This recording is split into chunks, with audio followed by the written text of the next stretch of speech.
King Sebastian immediately decided that the only tactical option for his much smaller force of 23,000 was to form into a vast square.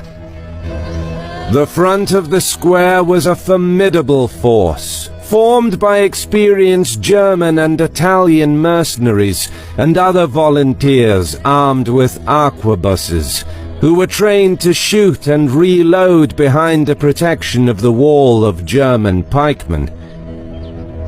In addition, aiming to break up a potential massive charge by the Moroccans, Sebastian placed a series of wooden forts made of wagons which bristled with sharpshooters. Finally, an elite shock regiment of heavy cavalry was drawn up in the front. Although vastly outnumbered, Sebastian's army was better equipped and more technologically advanced. On the other side of the field, the 50,000-strong Moroccan army formed a crescent shape. In the center, disciplined infantry and arquebusiers were arrayed in two lines, each several ranks deep. To either side were Moroccan townsmen, as well as renegades from Spain and Turkey. The third line was formed of Berber soldiers and cavalrymen on the flanks. Realizing that the Crusaders were better equipped and possessed technologically superior weaponry, Sultan Abd al-Malik rode out to galvanize the men. "You must oppose the Crusaders with valor, for you fight for your families, your life, and your honor. And should you die today, you will be led into paradise." With their confidence raised, the troops cheered al-Malik's name as he rejoined the ranks. But no one knew the Sultan's secret, which was that he was dying. Suffering from either the plague or camp fever, the progress of the disease was accelerated by horse riding for several hundred kilometers in a forced march to reach the battlefield. Only the Sultan's brother and his faithful Jewish doctor knew the true personal costs that the Sultan would pay. And, reaching the limit of his skills, the doctor could only use his art to give the Sultan another day or two of vigor, urging him to rest. But Abd al-Malik refused to retire to his tent, insisting that there must not be even a hint of suspicion about his illness, in order to preserve the morale of the troops. Artillery of the two armies sounded off in full force, but needed to spend a couple of hours drawing closer to find the range. Then, an hour before noon, the whole Crusader army knelt together as one in one last prayer. When they rose, the Portuguese elite shock cavalry leapt forth first on King Sebastian's command, followed by the Castilian crack infantry regiment. The king, though vastly outnumbered, decided to utilize his superior troops and strike decisively in order to avoid being overwhelmed by the enemy, knowing that his elite shock cavalry could single-handedly break and rout an enemy army many times their numbers. As the ground trembled under the hooves of the Crusader cavalry, Moroccan arquebusiers fired.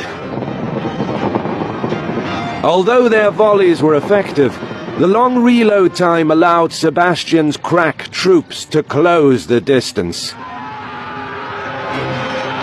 As the Crusaders flung themselves into al-Malik's center, the Moroccan division in the front was broken instantly. The second line could not hold the Crusader charge and was pushed back, and as the Castilian infantry joined the fighting, the Moroccan center was thrown into confusion.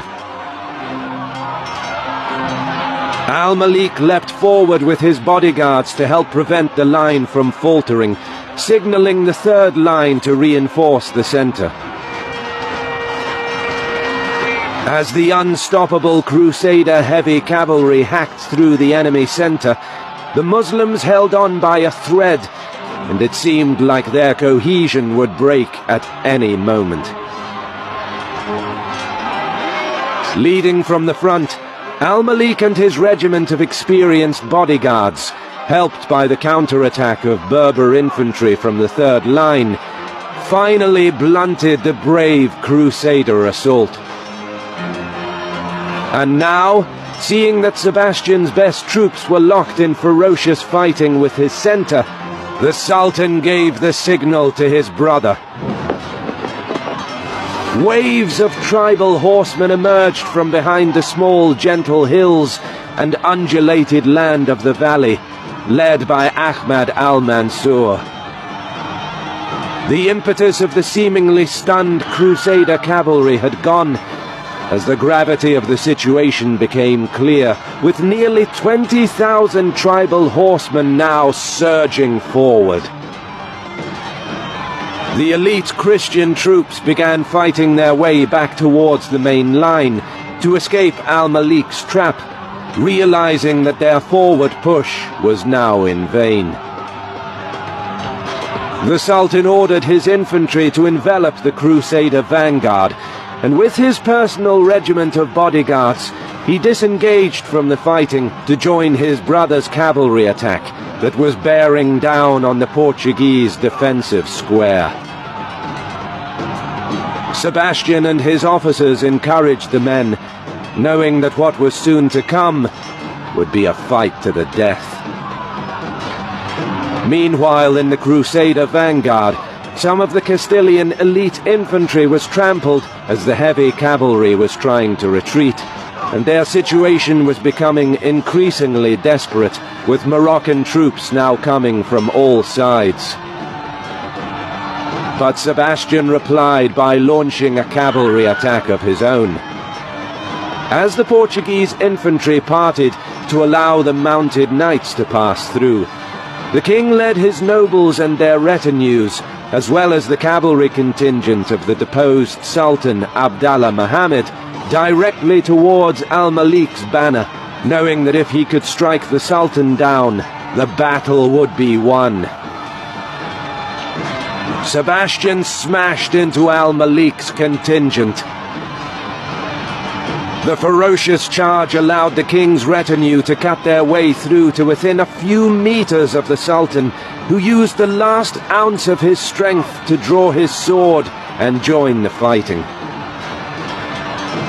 Blows were traded back and forth, and for a few moments the fate of Morocco hung in the balance, as one by one the Islamic standards fell around the Sultan.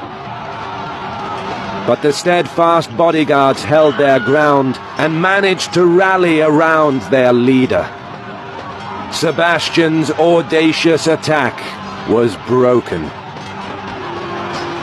Over the next several hours, regiments of Al-Malik's dragoons came in wave after wave, firing their arquebuses at the Portuguese square.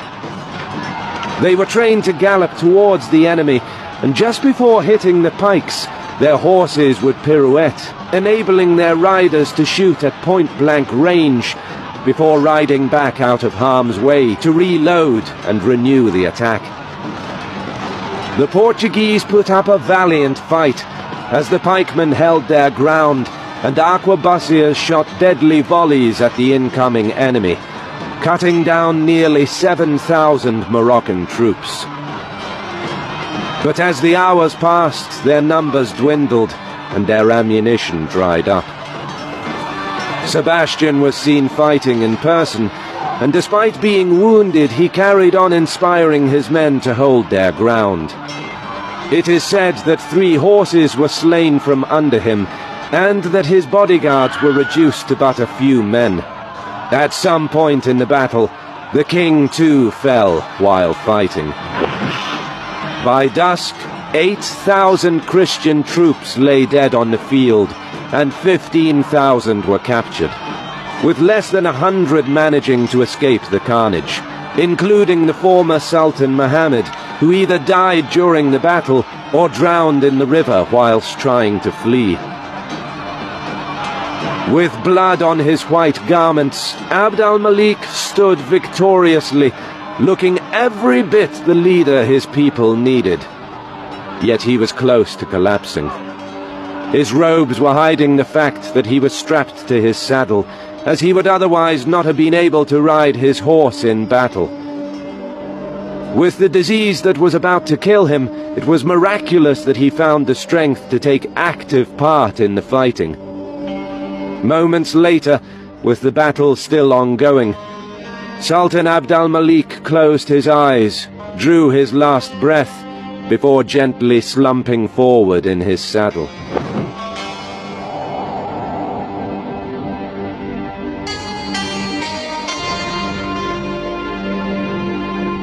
Three kings fell on that August the 4th, 1578.